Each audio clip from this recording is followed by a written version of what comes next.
جائز ہے؟ فتویٰ تو آ گیا نا، جو داڑھی ہے، خط تو بعد والی چیز ہوئی نا، فتویٰ تو دے دیا، مجھ سے کیا طلب کر رہے ہیں؟ داڑھی کو خط کروانا جائز ہے، جو داڑھی ہوگی اس کو خط کیوں کروانا ہے؟ اس کا مطلب ہے خط کو الگ سے چیز ہے نا۔ نہیں بات سمجھ آئی تو میں سمجھا دیتا ہوں۔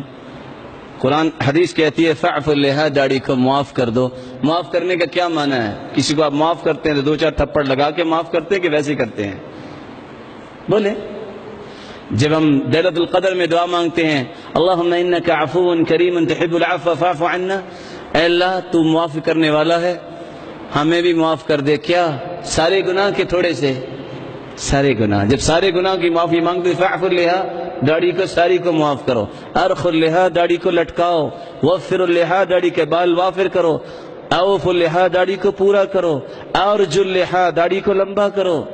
اور اس کی شرح کرتے ہوئے ابن حجر اسقلانی صحیح بخاری میں کیا لکھتے ہیں؟